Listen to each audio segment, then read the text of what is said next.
देखिए यहाँ पर एक एरर है, और वो एरर क्या है, ये देखिए ये हो रहा है 60 और ये 20 और ये लिखा है हमने 40। ये एक एरर है जिसको ठीक करना होगा। 20 इस तरीके से ये होगा 40/25 और इस तरीके से ये होगा, 8/5 इंटू 10⁻³ वोल्ट। ठीक है ना। और अब आरनेट की वैल्यू भी निकाल चुके हैं। आरनेट की वैल्यू निकालने के बाद अब ये दोनों सेल मिलकर एक नए सेल की तरह बिहेव करेंगे और नए सेल का ईएमएफ जिसका रेशियो बड़ा होगा उसके जैसा होगा।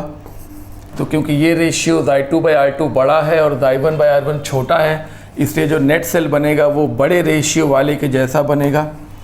Xinet और इसका रेजिस्टेंस Rnet, और ये सिस्टम 5 ओम वाले को करंट भेजेगा किस तरफ से किस तरफ, D से C की तरफ भेजेगा। तो अब I की वैल्यू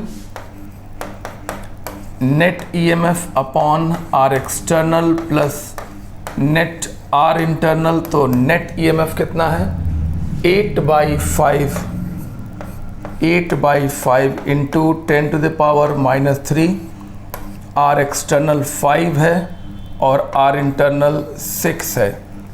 तो ये हुआ 8/55 इंटू 10⁻³ एम्पियर, या तुम कह सकते हो 8/55 मिली एम्पियर। ठीक है ना। ये क्वेश्चन डेफिनेटली इम्पॉर्टेंट है। इस क्वेश्चन में non similar sales in parallel का फंडा तो बाद में लगा है, लेकिन इस फंडे से पहले इसमें मोशनल ईएमएफ के कॉन्सेप्ट भी लगाए गए हैं। इसको रिवाइज करिए, फिर अगला क्वेश्चन डिस्कस करते हैं। जरा ये क्वेश्चन डिस्कस करते हैं। इलेक्ट्रोमैग्नेटिक इंडक्शन चैप्टर का नाम है। हाँ, पहले जो क्वेश्चन थे वो भी इलेक्ट्रोमैग्नेटिक इंडक्शन के ही थे। इस क्वेश्चन में कहा जा रहा है कि एक रेजिस्टेंस ये है 6 ओम का और एक मैग्नेटिक फील्ड 2.5 टेस्ला जो कि इनवर्ड है। एक कंडक्टिंग रॉड है जिसको खींचा जा रहा है और कंडक्टिंग रॉड के खींचने से मैग्नेटिक फील्ड कट होगी, और जब मैग्नेटिक फील्ड कट होती है तो रॉड के क्रॉस एक मोशनल ईएमएफ डेवलप हो जाता है। तो हमारा क्वेश्चन है कि इस रॉड को 2 मीटर पर सेकेंड की कांस्टेंट स्पीड से खींचने के लिए हमें इस रॉड पर कितना फोर्स लगाते रहना पड़ेगा। ध्यान से देखिए, अगर वेलोसिटी कांस्टेंट रखनी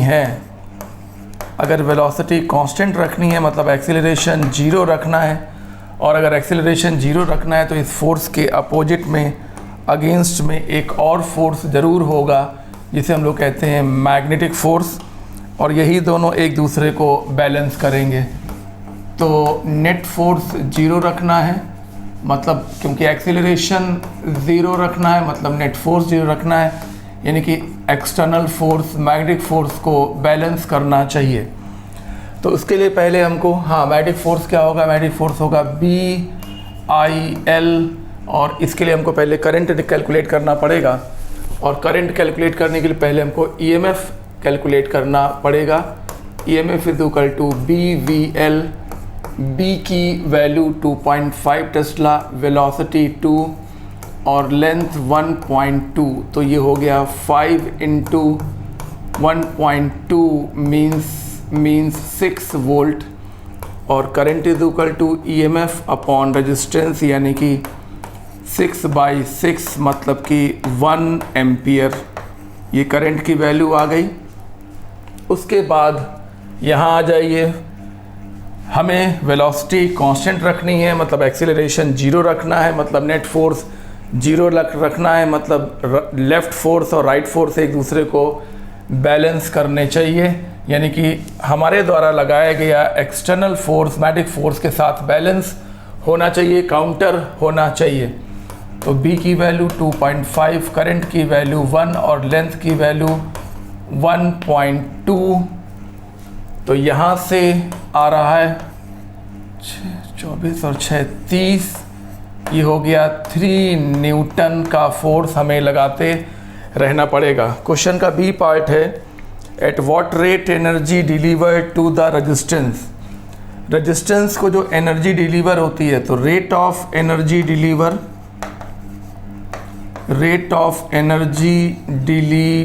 डिलीवर्ड, जिसको हम लोग इलेक्ट्रिक पावर कहते हैं, इलेक्ट्रिक पावर। और इलेक्ट्रिक पावर का फॉर्मूला सभी को पता है, I²/R।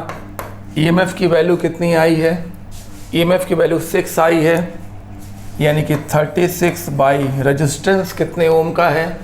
6 ओम का है, तो 36/6 यानी कि 6 वॉट इलेक्ट्रिक पावर पैदा होगा, यानी कि 6 जूल हीट एनर्जी पर सेकेंड पैदा होगा। अब क्वेश्चन के थर्ड पार्ट में कह रहे हैं that this rate equal to the rate of work done by the applied force. Applied force के द्वारा rate of work done by F. तो तुम्हें पता है rate of work done by F का मतलब हो गया मैकेनिकल पावर। और मैकेनिकल पावर का फॉर्मूला तुम लोग डेफिनेटली जानते हो, FV cos थीटा। तो फोर्स की वैल्यू I है 3 और वेलोसिटी की value according to the question, और फोर्स और वेलोसिटी के बीच के एंगल 0, cos 0 1 होता है, ये हो गया 6 वॉट। इसका मतलब है कि ये फोर्स जितनी भी मैकेनिकल पावर डेवलप कर रहा है वो सब का सब हीट पावर में कन्वर्ट हो रहा है। और ऐसे सवालों में, ऐसे आर्टिकल में हमेशा इलेक्ट्रिकल पावर और मैकेनिकल पावर सेम आती है, और तभी तो जब सारी मैकेनिकल पावर इलेक्ट्रिकल पावर में कन्वर्ट हो जाती है तभी तो वेलोसिटी कांस्टेंट रहती है, ना बढ़ती है और ना ही घटती है। मोस्ट इम्पॉर्टेंट क्वेश्चन है, इसको रिवाइज करिए फिर अगला क्वेश्चन बताते हैं। ये एक मोस्ट इम्पॉर्टेंट कॉन्सेप्चुअल प्रॉब्लम है जिसमें एक इंडक्टर शो किया गया है और इंडक्टर में करंट बहता हुआ दिखाया गया है और करंट को डिक्रीजिंग बताया गया है। किसी वजह से करंट की वैल्यू घट रही है, डिक्रीज़ कर रही है। तो जब करंट घटेगा तो फील्ड घटेगा, जब फील्ड घटेगा तो फ्लक्स घटेगा, और जब फ्लक्स घटेगा यानी कि फ्लक्स जब वेरिएबल होगा तो इस कॉइल में एक अंदर ही अंदर एक अदृश्य यानी कि इनविजिबल सेल बन जाएगा, जिसको हम लोग कहते हैं इंड्यूस्ड सेल। और हमें पहले पार्ट में यही बताना है कि सेल्फ इंड्यूस्ड ईएमएफ किस तरफ बनेगा। हाँ, ये सेकंड बताना है किस तरफ बनेगा, और फर्स्ट पार्ट में सेल्फ इंड्यूस्ड ईएमएफ की वैल्यू कैलकुलेट करनी है।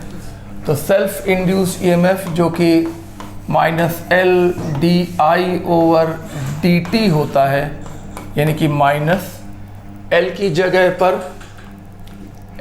पर 0.54 और the rate of change of current की जगह पर -0.03 एम्पियर पर सेकंड लिखना होगा। माइनस में क्यों लिखा? क्योंकि करंट समय के साथ घट रही है, और जब कोई चीज़ समय के साथ घटती है तो उसका जो फर्स्ट डेरिवेटिव होता है वो नेगेटिव साइन के साथ रखा जाता है। तो ये एक आसान कैलकुलेशन है, माइनस माइनस प्लस हो जाएगा, 16 हो जाएगा, 4 डिजिट के बाद डेसिमल प्लांट करना पड़ेगा, तो रिज़ल्ट आया 0.0162 वोल्ट। ये है सेल्फ इंड्यूस्ड ईएमएफ की वैल्यू। अब हमसे पूछा गया कि which end of the inductor A and B will higher potential. तो जब करंट घटेगा तो ऐसा ईएमएफ डेवलप होगा जो करंट के घटने का अपोज करे, और घटने के अपोज को सपोर्ट ही तो कहते हैं। देखिए, बढ़ने का अपोज यानी कि अपोज, और घटने का अपोज करने लगे कोई तो उसको सपोर्ट बोला जाता है, यानी कि ये सपोर्ट कर देगा, यानी कि इस तरफ इसका पॉजिटिव और इस तरफ इसका नेगेटिव होगा। जो इस करंट को सपोर्ट करेगा जो इसी तरफ करंट देकर इस करंट का सपोर्ट करेगा, ये है इंड्यूस्ड करंट। ये देखिए इंड्यूस्ड करंट इस तरफ होगा। इससे ये साबित होता है कि यहाँ पर जो A होगा वो हाई पोटेंशियल और जो B होगा वो लो पोटेंशियल एंड माना जाएगा। इसको रिवाइज करिए, ये मोस्ट इम्पॉर्टेंट कॉन्सेप्चुअल प्रॉब्लम है और इसमें यही मुख्य बात थी कि जो इंडक्टर के अंदर जो इंड्यूस्ड सेल बनेगा उसकी पोलैरिटी कैसी होगी। एक बार फिर सुन लीजिए, ये करंट डिक्रीजिंग ऑर्डर का है, करंट घट रहा है और ये सेल इसके घटने का विरोध करेगा। हाँ, बढ़ रहा होता तो बढ़ने का भी विरोध करता, घट रहा है तो घटने का भी विरोध करेगा। बढ़ने का विरोध मतलब वाकई में विरोध ही होता है, लेकिन घटने का विरोध एक्चुअली विरोध नहीं बल्कि सपोर्ट बन जाता है।